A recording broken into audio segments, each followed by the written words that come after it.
Okay, so I would like to welcome everyone here to the first Irish Stammering Association's speaker series of 2023.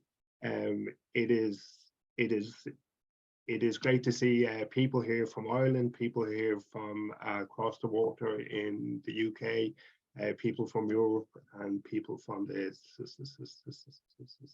States then as well. Um, so what we are going to be talking about on this speaker series is stuttering and identity. Are you defining or are you being defined? Identity is a complex phenomenon, and stuttering can affect our identities in a variety of ways. How do we come to understand ourselves as individuals who stutter? How might our identities change over time? This presentation will discuss factors that influence our identities, intersectionality of multiple identities, and how we view ourselves as individuals who stutter. So I would just like to read Dr. Derek Daniels, just his short bio here, just before I hand you over just to Derek. So Dr. Derek E. Daniels is an associate professor and director of graduate studies in the Department of Communication Science and Disorders at Wayne State University. He has presented locally, nationally, and internationally on stuttering. Dr. Daniels' research focuses on public perceptions of stuttering and factors that influence the psychosocial experience of people who stutter. He is particularly interested in identity, stigma, intersectionality, self-help groups, qualitative research methods, socio-cultural theory, narrative therapy, and social constructionism as they pertain to people who stutter and people with communication disorders, people with disabilities, and therapeutic practices. Dr. Daniels is a native of Houston, Texas, and currently enjoys urban life in Detroit. He is the immediate past president of the Michigan Speech Language Association. So I would just like everyone to just give Derek a big warm welcome, please. Thank you. Thank you very much. Thank you so much, Stephen, for that introduction. I really appreciate it. I appreciate everyone coming to engage in this discussion around stuttering and identity. And I really appreciate your time being here. So I do have a PowerPoint that I'll go through, but I'm hoping that this will evolve into a discussion. I do have some reflective questions at the end that maybe we can discuss after I go through the PowerPoint. So I want it to feel more like a discussion and less like a lecture, but I do have some slides to go through. So I guess I'll go ahead and share those now. Can everyone see that? Okay.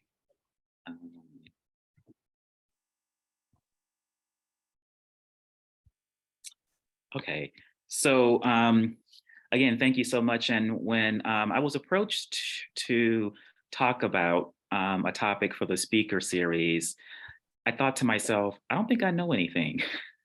I don't think I have anything to share. But then I thought, well, I'll talk about something that's near and dear to my heart, and that is identity.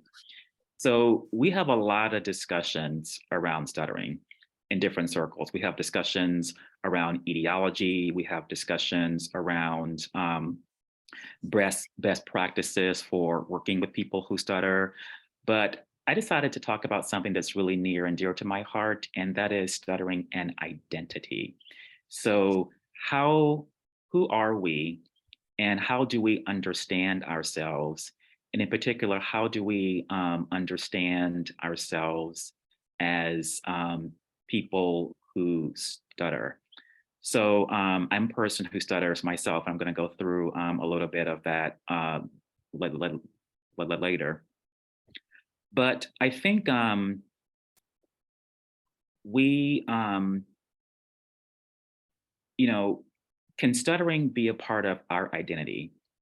Do we allow ourselves the freedom to stutter? Do we allow stuttering to be a part of our identity? And if we allow stuttering to be a part of our identity, do we do the defining, or are we being defined? So I did a project that was just published in Language, Speech, and Hearing Services in the schools, where I interviewed people who stutter in the LGBTQ plus community. So they were talking to me about their experiences being people who stutter, and also people who are either gay, lesbian, or bisexual. And one of the things I found interesting in the data were that probably about 4 out of my 7 participants said that they were able to accept a gay identity quicker than a stuttering identity, even though both were difficult. And so my question was, why do you think that is? And the response was, well, even though growing up as a gay person was difficult, ultimately I had ideas and examples of what it meant to be a gay person. And I was able to own that and define that for myself. Whereas with stuttering, the only message I received was, don't do that. So there was a very, very narrow definition, a very, very narrow context for what it meant to be a person who stutters. Whereas for a person who is gay or lesbian, bisexual, there are all kinds of examples and role models and contexts for what it means to be gay, lesbian, or bisexual. So that acceptance process came a lot earlier, they felt like, than for stuttering, which eventually came for most people when they were in college. So I think when we think about ourselves, as we grow up, we understand ourselves more and more. The more experiences we have with other people, the more experiences we have with the world, the more experiences we have with knowledge, we begin to understand ourselves in different ways. So think about how you probably understood yourself or thought about yourself when you were 5 years old versus when you were a senior in high school. How would you say you thought about or defined yourself? And then compare to right now.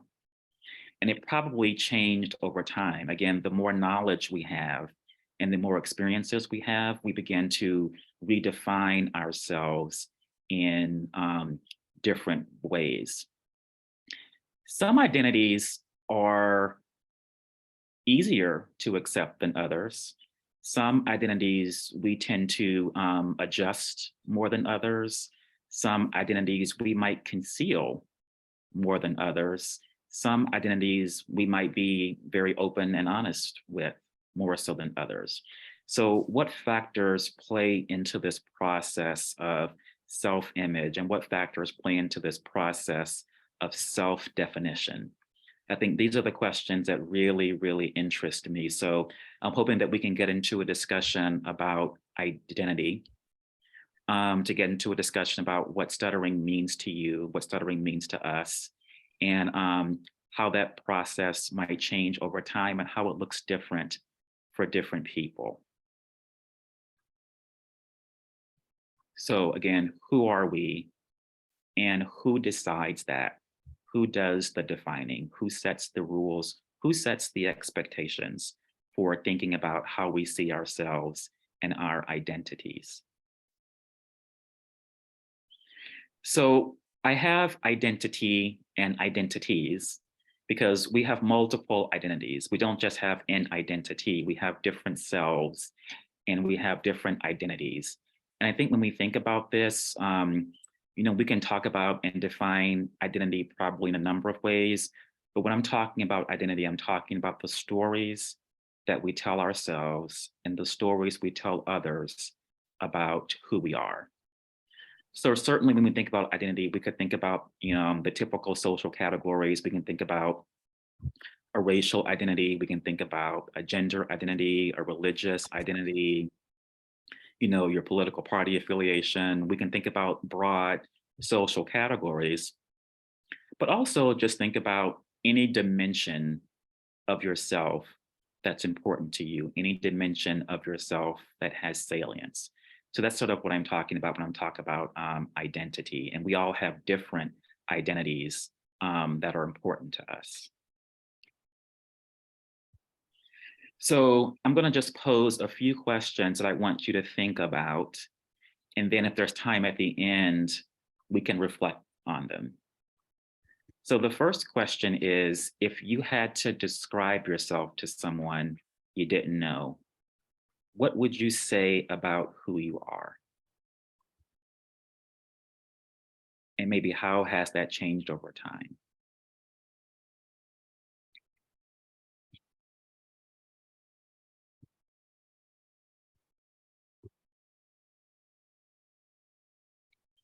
Which identities matter to you the most and why for your own self?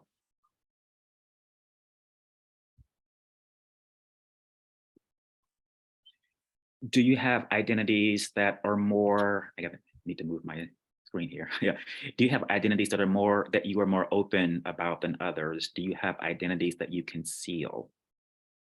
And if so, why?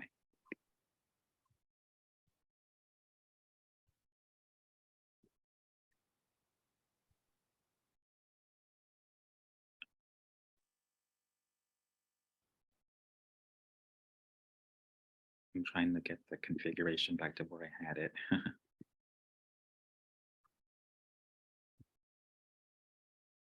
So just jot those notes down and then we'll come back to those later. Your pictures were all on the side of my screen. Now they're all at the top of the screen. So I clicked on something, I'm not sure what happened, but I'll just keep going. Okay. So what you see here is a mobile. And you see that the mobile has different components to it. And if you move one component of the mobile, any component, all of the other components move as well. So you can't really hold one still without all of the other components moving. And so again, when we think about ourselves, we are very complex individuals and we have multiple identities that are always interacting, even though in certain contexts, some identities might be more salient than others, but we're a collection of multiple identities. So I'm not going to go through this in any great detail, but these are just some examples of historical perspectives about how some people have thought about identity. The first one, Cooley talks about the looking glass self. So in other words, other people become the mirror for how you see yourself. So you imagine how someone else views you, and then that imagined or that perceived view becomes how you see yourself. So I'm going to give you an example. I was teaching in class, this was a couple of weeks ago, and I was standing there lecturing to the students, and then I saw, I think there were maybe like 4, I want to say, or 5 students, they began to just giggle or smile. And they were trying their best to not to conceal their giggle. And I immediately thought to myself, something's wrong. Like, it's something about me. Like, I must be like a bad lecturer. I'm repeating myself. Like, I'm a terrible communicator. I thought lots of negative things in that moment based upon that perceived reality that they probably thought I was just a bad teacher or a bad communicator. So then it was really awkward. I was sort of discombobulated and I kept going, but now I had this idea that I'm not a good teacher. So then I went home, I talked to one of my colleagues at a different university, and he said, you know what? It was probably something that they saw online. And they saw it and they giggled and they didn't want to giggle out loud. So they were probably concealing something they saw online. And I was like, oh, that's an alternative explanation that I didn't consider before. And then the next week I lectured the full time and that didn't happen. So I was able to readjust my view of myself because I had an alternative explanation.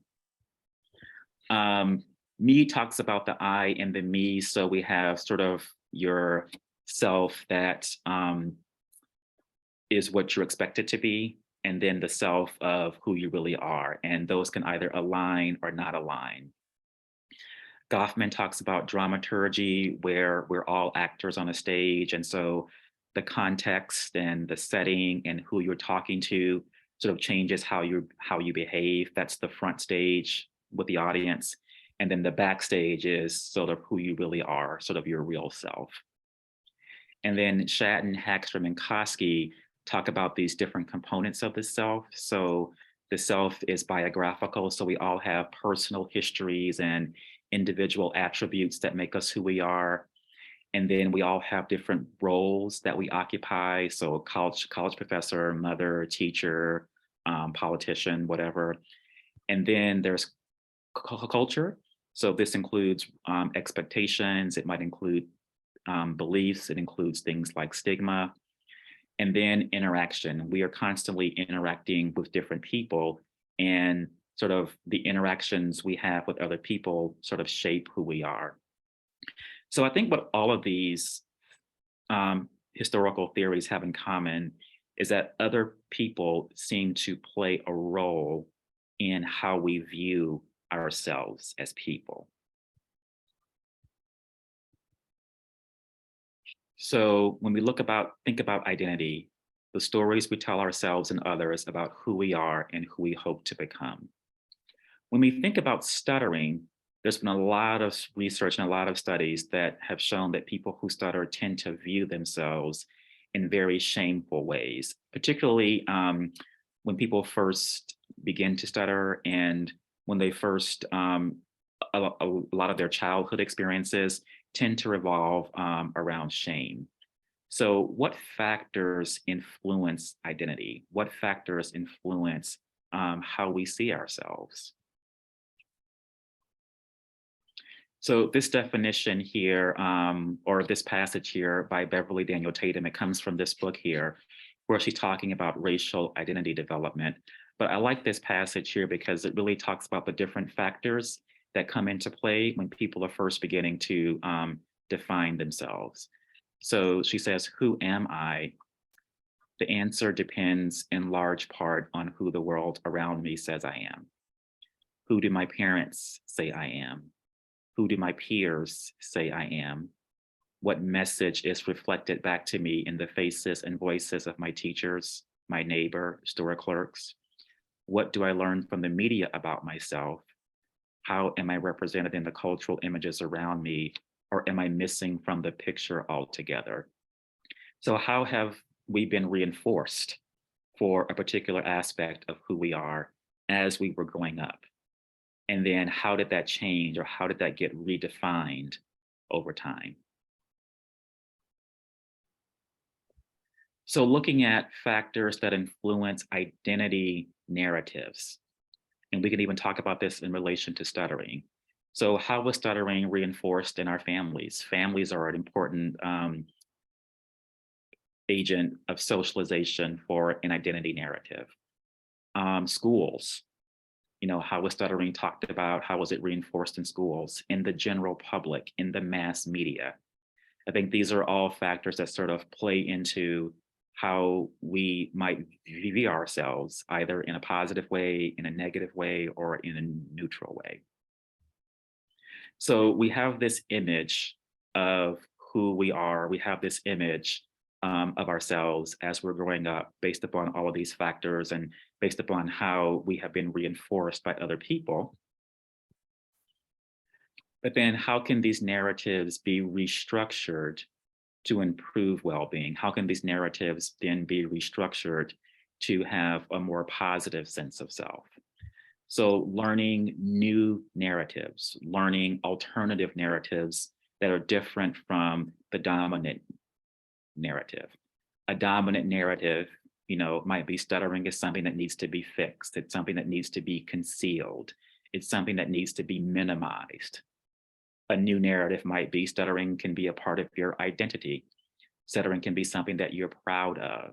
Stuttering can be something that, or is something that doesn't hold you back. When people learn new alternative narratives, it helps to restructure and redefine the narrative that they once had.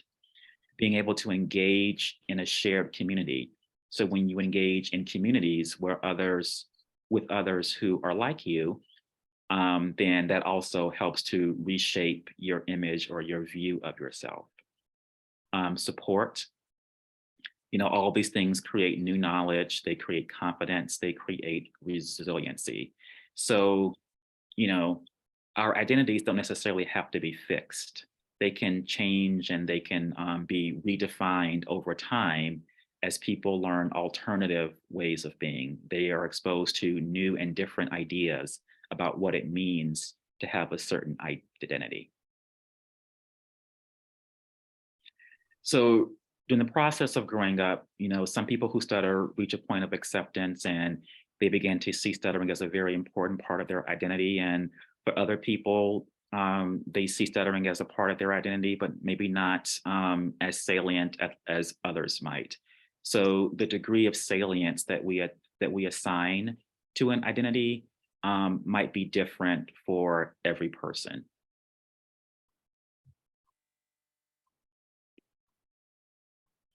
So how are people who stutter viewed by others?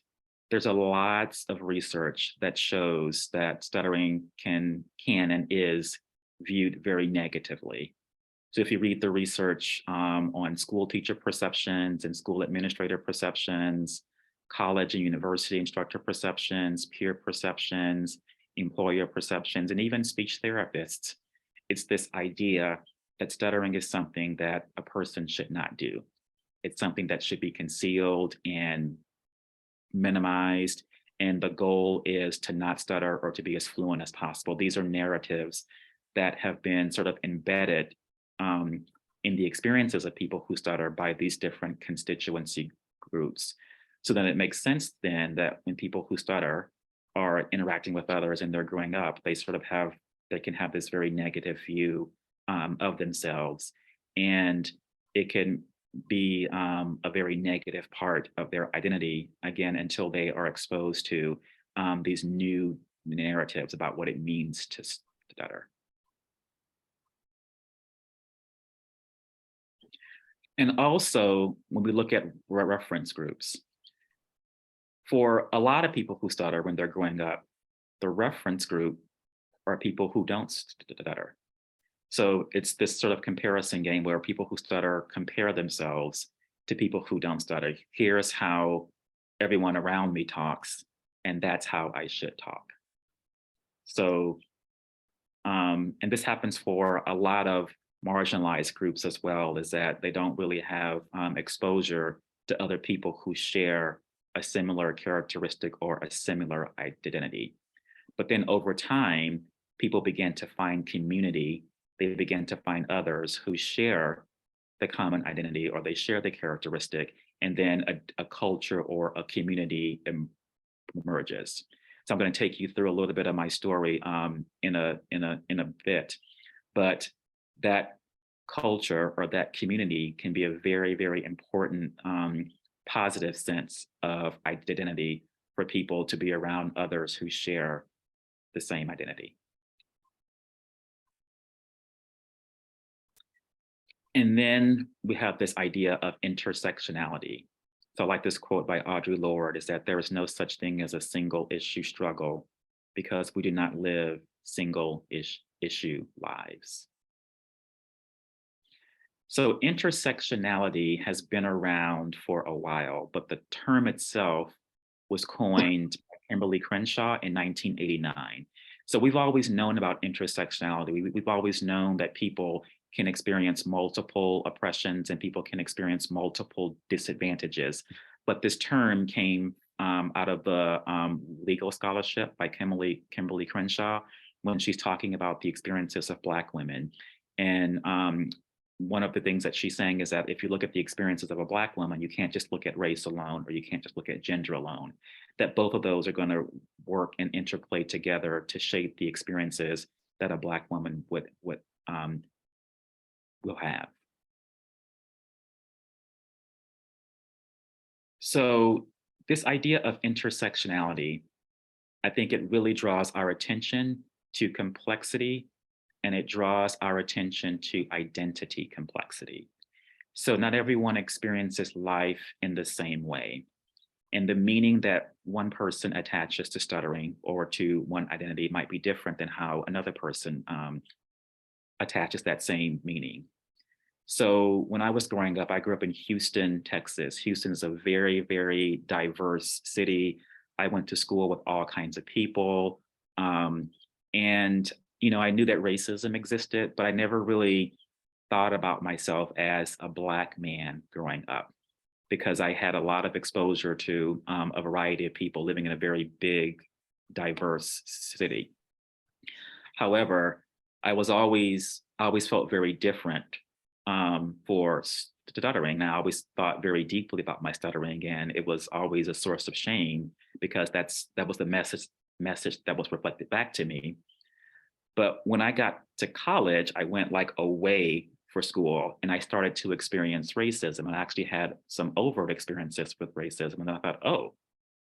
So then I began to really think of myself not just as a man, but also as a Black man. I had this sort of new understanding now of myself that I didn't really have to face when I was growing up and growing up all the way through high school. So now I had this additional intersection of race, also at the same time, this identity of being a person who stutters. And I also have other marginalized identities as well. But my engagement with I think my stuttering and my engagement with my race and my engagement with my other identities, all of those things I think affected the way that I saw myself. But some individuals may need different types of connection for identity affirmation. And now within the stuttering community, you see different affinity groups. You see groups for LGBTQ plus people who stutter passing twice. You have groups for women who stutter. You have groups for bilinguals who stutter. Because certainly we all have collective experiences around stuttering, but for some individuals who stutter, they need additional supports. They may need additional groups for identity affirmation that they can't get from the larger group. So going through a little bit of my personal history. So Beverly Daniel Tatum, she was the author of the book I just referenced earlier. And she talks a lot about identity and identity affirmation. And she gives this analogy. She says, imagine that all of us were in the same space, the same room, and there was a photographer who was going around taking pictures of the group. And the photographer then emailed the pictures out to all of us. As you're scrolling through each of those pictures that were emailed to you, what's the first thing that you would do? She says, the first thing that you will do is you would look for yourself in the picture. Where am I? You know I was there. I know I was sitting next to so-and-so. Am I in the picture? And if you find yourself in the picture, the second question you would ask yourself is, well, how do I look in the picture? Am I smiling? Are my eyes open? Is there a glare? So all of us want to be represented. Everyone wants to be in the picture. And not only do we want to be in the picture, we want to look well in the picture. So when I think about myself and my own story growing up, if you see this picture over here, Where's Waldo? Where's Waldo is a sort of a cartoon, I think it's upside down, but Where's Waldo is a character, and you have to find Waldo in the picture. Waldo is always concealed somewhere, and it takes a while to sort of find where Waldo is. And so I sort of think about my experience like that, being lost in the picture. So I didn't always I didn't see myself in the picture, so to speak. And if so, I didn't really know where to look for myself because stuttering was always a mystery to me. No one ever talked to me about stuttering. Um, it was always slow down. It was always take a breath, just say what you want to say. And, the messages that were reflected to me were don't stutter. So I was the king of concealment. I did whatever I could to conceal my speech, to conceal my stuttering, because I thought that being a fluent speaker, having a fluent identity was the prize, and that was what you were supposed to be. So I didn't have the appropriate spaces to explore myself as a person who stutters. Again, my reference group, it was always people who didn't stutter. And I was always comparing myself to people who don't stutter. And I was trying to do things and talk like a person who did not stutter. I had no relationship to speech pathology, to the speech pathology community, or the stuttering community. So I did not know anything about speech and language therapy until I was probably a junior or a senior in college.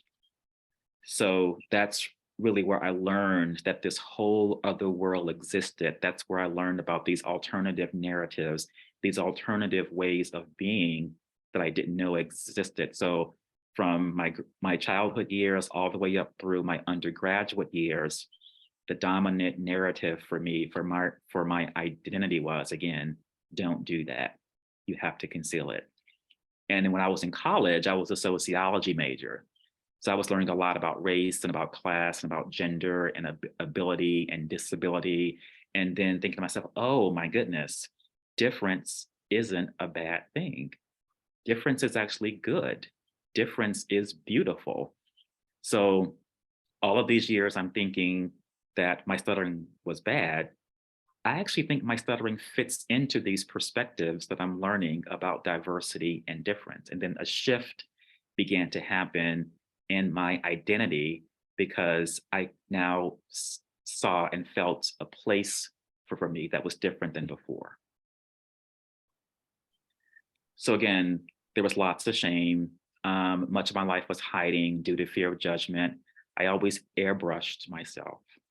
I always prioritized a self that I thought made the best impression. And again, I also experienced multiple and sometimes conflicting identities. That's the intersectionality. So I think when I reflect upon my pathway to change, when I reflect upon my um, my evolution to having stuttering be um, a very proud part of my identity, I think it came down to knowledge about what it meant to exhibit a difference, and then being connected to communities where I not only saw myself in the picture, but I felt like I belonged in that picture. So I'm talking about things like the National Stuttering Association and the self-help community, and being able to read other stories and other narratives where difference is celebrated. So that knowledge and that community, I think, helped me to evolve my identity as a person who stutters from an identity of shame to an identity of acceptance and empowerment, which is a stronger word that I like to use, empowerment. So when I think about what does identity mean to me, I don't have to make apologies for the way that I talk. I don't always have to explain myself. And having a stuttering identity means I have the freedom to stutter any way that I want. So again, I think that we always have to continue to open up the spaces for people who stutter so that we all know and understand that there are different ways of being that are different than the ways that we grew up with, thinking that it was only one way. identity is complex, it's dynamic. The way a person sees stuttering can change over time, and not everyone engages stuttering the same way. I was once at an event and there was another person there who also stuttered. I was like, oh my gosh, that's someone. And this wasn't even like a stuttering related event. So I remember going up and introducing myself and, and I actually was purposely stuttering because I wanted the person to know that I stuttered. But they were just kind of like, oh, okay, like it wasn't a big deal. And I was thinking, oh, like I thought we were going to have this deep conversation about stuttering and all of this, but for him, it was just, it was stuttering just something that he did. And, I'm sure it may have been a part of his identity, but I didn't perceive it as being as salient to him as it was to me. I think everybody engages stuttering differently, and the degree of salience that one person has might be different than what another person has. So again, we all have other identities that are also interplaying into our experiences, and we just don't all engage stuttering the same way.